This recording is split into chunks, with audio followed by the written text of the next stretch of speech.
それは新年の始まりだった。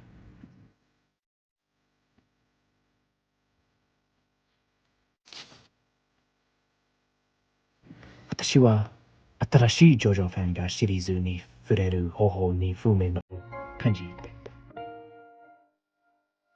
先生として、私は彼らに何か手助けをしてあげていた。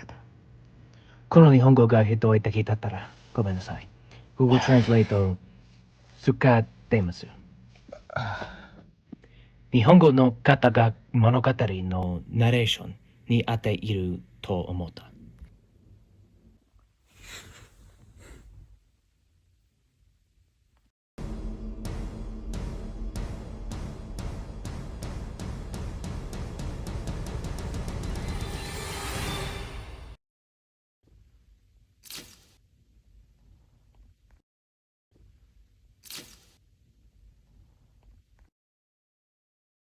Alright, let's get started.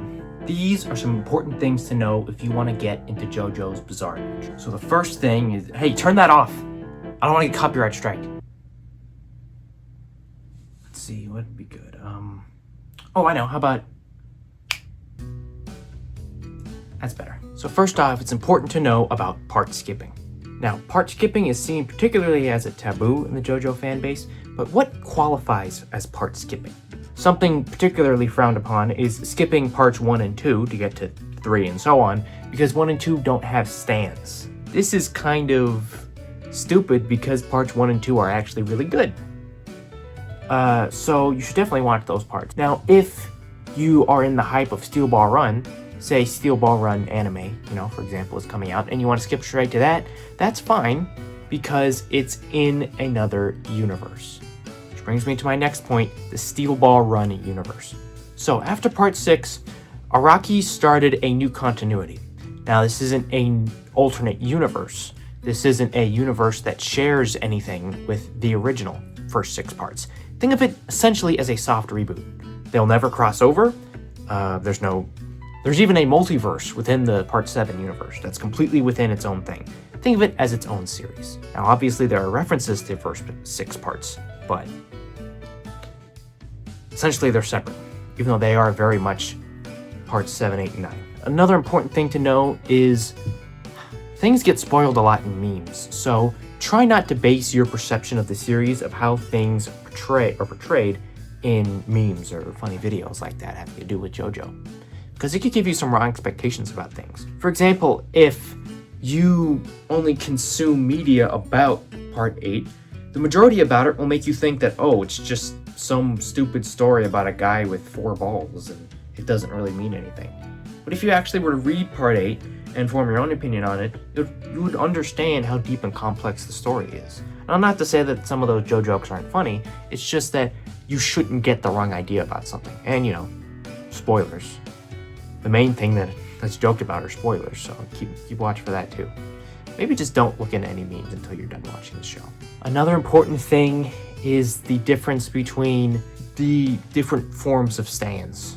Now, some stands like Star Platinum, the World Server Chariot like this, these stands are, the big ghost ones, those can't be seen by humans. They can only be seen by other stand users. But there are stands called bound stands, that have to do inextricably with a certain physical object, those can be seen by humans. For example, there's a character in Part 4 named Yukako, and she has a stand called Love Deluxe. It's she can control her hair. Now her hair, even though it is technically her stand, can be seen by other people, because why wouldn't you see someone's hair, So it's important to keep that note, because a lot of people who are dumb and have negative reading comprehension think that any stand can't be seen by people, but that's just not true. Something else important to know is that each part is self-isolated to a degree, in that each new part of JoJo, there's a new protagonist, there are new side characters, and there's a new main villain. Now, there are exceptions to this. Some villains do return, and some main characters do return as side characters in later parts. Some parts story-wise are continuations of other parts, but for the main thing, each part can be seen, can be enjoyed individually. So it's important to watch all of them in a row, in order, but they all are unique. They all have unique settings. They all have unique themes within them. So it's going to be very different from part to part. And finally, there are 2 Josuke Higashikatas. One is from part 4, and one is from part 8. And the important way to differentiate them is that this one looks like this, and this one looks like this. Another way to tell your Josuke's apart is what people they're like, the context. If someone is talking about Josuke, and they're talking about how Josuke was hanging out with Okuyasu, how he was fighting someone like, Enigma or Killer Queen, that is part 4 Josuke.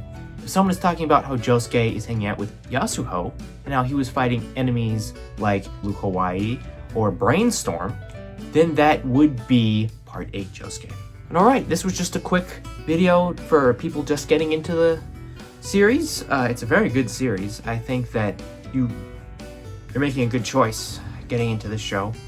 There's a lot of good fan content out there about it, and we're about to get a new part animated March 19th, so I hope you enjoy JoJo's Bizarre Adventure. I will be making more Genshin content, as well as maybe some JoJo content, especially since there's a new part coming out. I haven't forgotten my JoJo roots. So yeah, leave a like if you liked it, make sure to subscribe, and yeah, if I ever get to 500 subscribers, I will do a video talking about all of the venti hentai